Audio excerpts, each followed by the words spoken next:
کائنات والوں، ذرا سینے پہ ہاتھ رکھ کے دیکھو کہ یہ کتنا مشکل مرحلہ تھا۔ اس دین کی آبرو کو بچانے کے لیے حضرت امام حسین رضی اللہ تعالیٰ عنہ نے کتنا بڑا قدم اٹھایا۔ آپ کے بہی خواہ، دوست، احباب عبداللہ بن عمر یہ سارے روکتے ہیں۔ عبداللہ بن عباس کہتے ہیں حضرت نہ جائیے، الکوفی لا یوفی، کوفی کبھی وفا نہیں کرتے، آپ کے والد کو وہاں شہید کیا گیا، لیکن آپ ایک فرض کو نبھانے جا رہے ہیں۔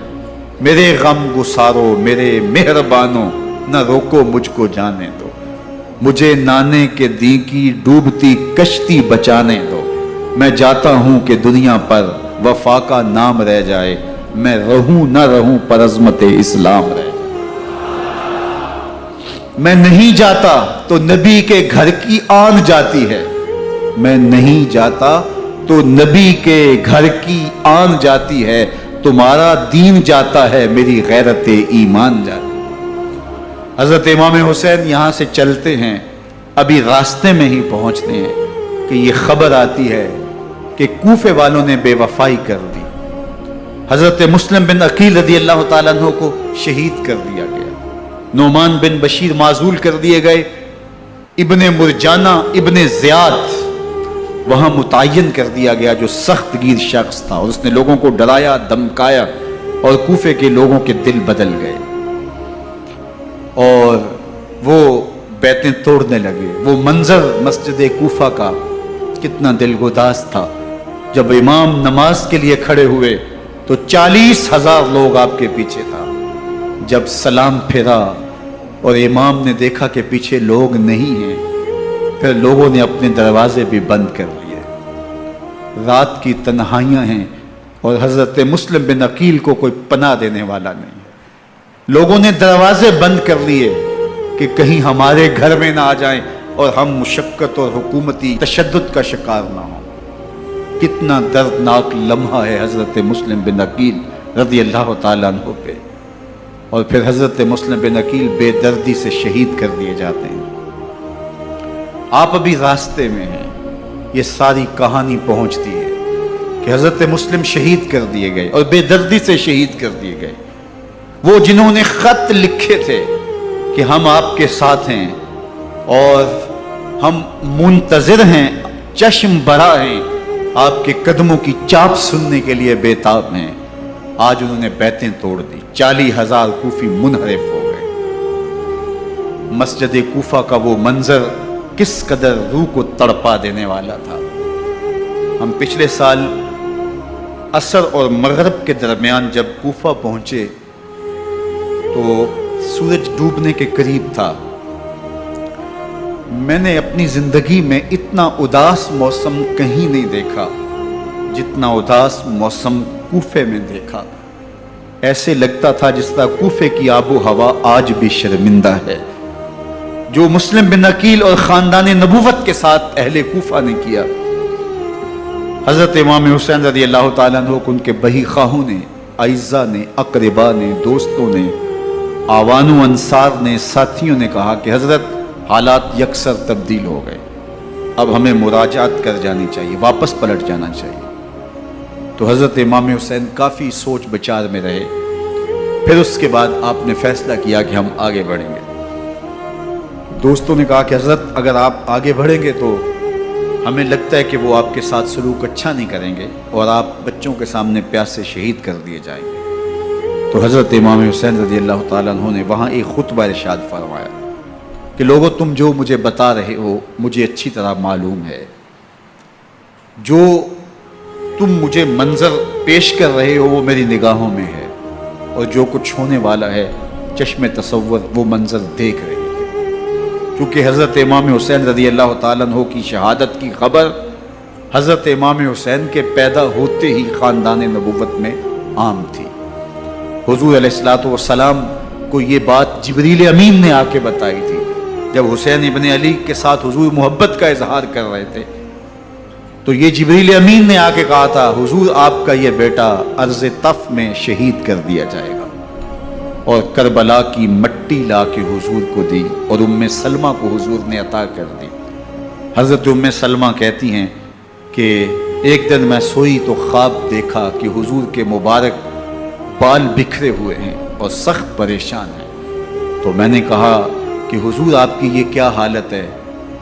وَبِيَدِهِ قَارُورَةٌ، اور حضور کے ہاتھ میں ایک شیشی ہے، فیہا دمن، جس کے اندر خون ہے. تو میں نے کہا حضور یہ کیا؟ فرمایا میں قتل گاہ حسین سے آ رہا ہوں اور یہ حسین ابن علی کا خون ہے. تو کہا 10 محرم کا دن تھا، دوپہر کا یہ منظر تھا. میں کیلولہ کر کے اٹھی.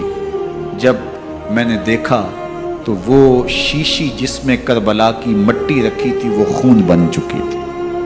تو یہ خبر پہلے دی گئی تھی، یہ بتا دیا گیا تھا. فرمایا میرے دوستو، جو تم مجھے بتاتے ہو میں اس سے بے خبر نہیں ہوں، یہ سب کچھ ہونے والا ہے، لیکن اس کے باوجود میں کیوں جا رہا ہوں؟ تو آپ کا ایک تاریخ ساز جملہ ہے جو کربلا کے فلسفے کو ہمارے سامنے رکھتا ہے کہ یہ اتنا بڑا امتحان کیوں دیا.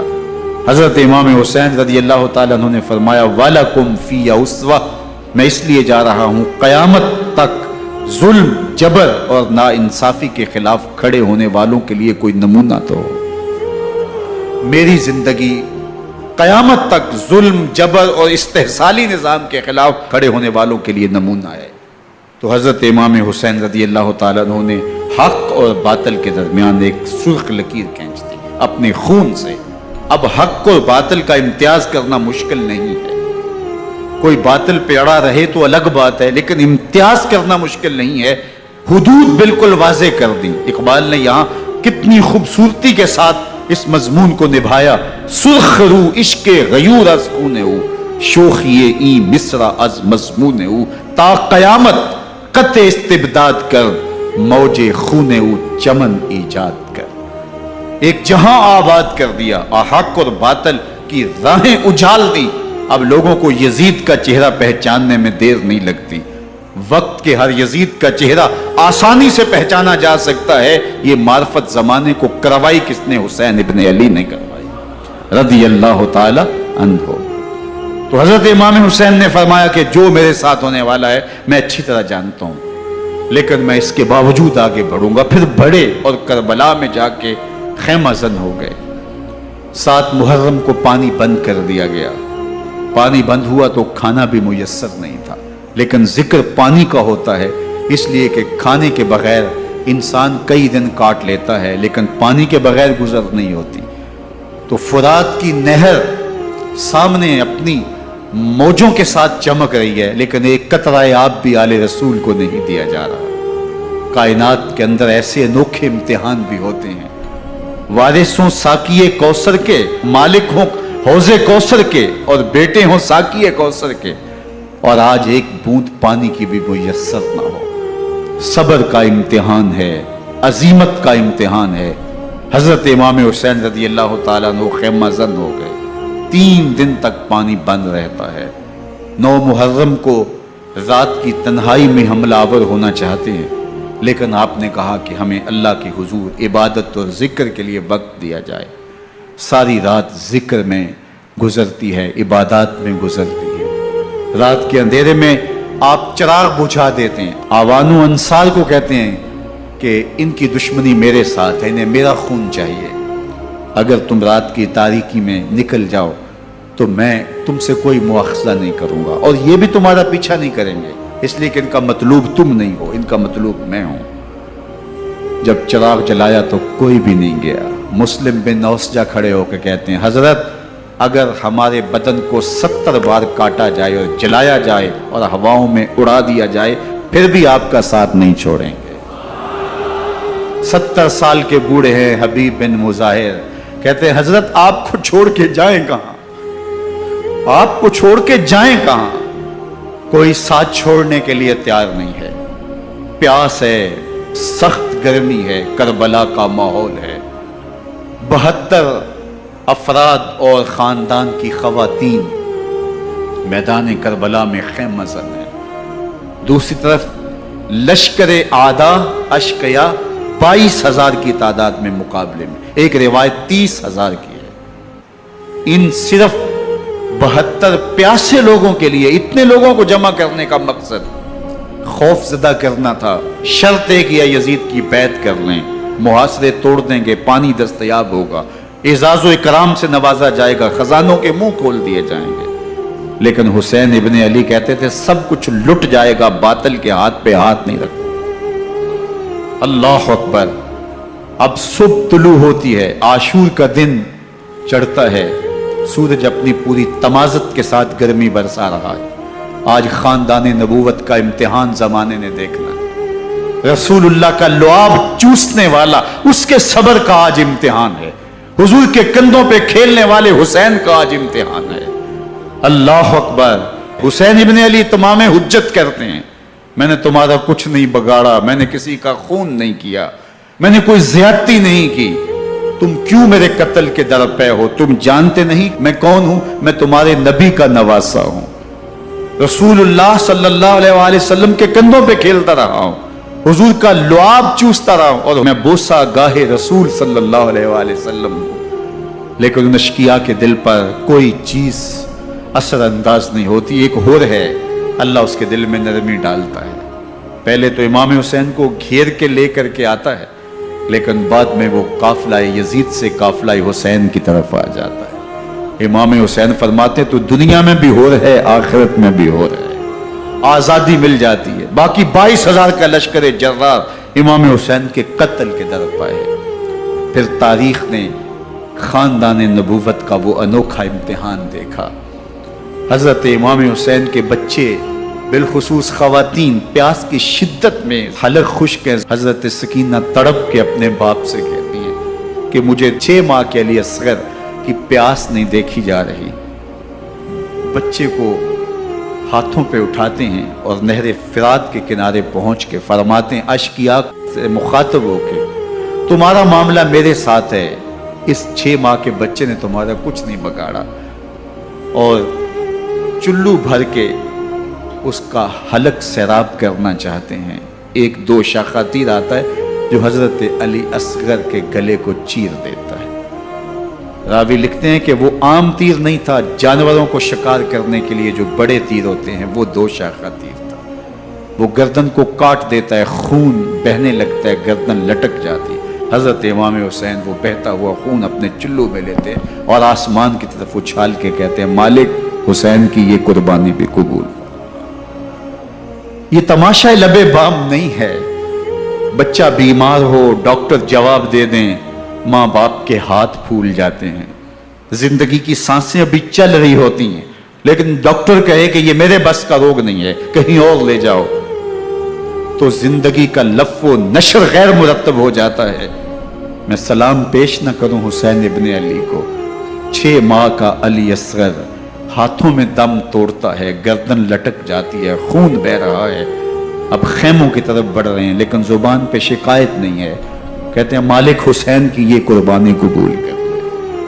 اب خیموں کی طرف آنا، شہر بانو، ام رباب، سیدہ زینب، حضرت سکینہ سلام اللہ علیہا کا سامنا کوئی آسان کام نہیں تھا، لیکن حسین ابن علی آتے ہیں، شہزادے کو یہاں خیموں کے قریب رکھ کے کہتے ہیں کہ یہ حوض کوثر سے سیراب ہو گیا ہے۔ اللہ اکبر۔ کوہرام مچ جاتا ہے خیموں کے اندر، کیا منظر ہوگا، اور ان کو کن الفاظ کے پیرائے میں ڈھال کر کے ان کیفیات کو بیان کیا جا سکتا ہے جو اہل بیت کے خیموں کے اندر علی اصغر کی شہادت کے بعد کا منظر رقم ہو رہا ہوگا۔ اللہ اکبر۔ ادھر اشقیاء آوازیں دے رہے ہیں، مبارزت کے لیے پکار رہے ہیں۔ زمانے نے پھر وہ منظر بھی دیکھا کہ جوان بیٹے کو 18 سال کی کمائی حضرت امام حسین میدان عمل میں بھیج رہے ہیں۔ وہ علی اکبر جو حسین کا نور نظر ہے، آنکھوں کا قرار ہے، دل کی تسکین ہے۔ اور پھر حضرت علی اکبر جب گھوڑے کی زین سے فرش زمین پہ گرتے ہیں تو باپ کو آواز دیتے ہیں، اور حضرت امام حسین جو ہے وہ آگے جا کے بیٹے کی لاش اٹھاتے ہیں۔ اللہ اکبر۔ 18 سال کے بیٹے کی لاش کو کندھوں پہ اٹھا کے خیموں تک لاتے ہیں اور ہاتھ پھیلا کے کہتے ہیں مالک حسین کی یہ قربانی بھی قبول۔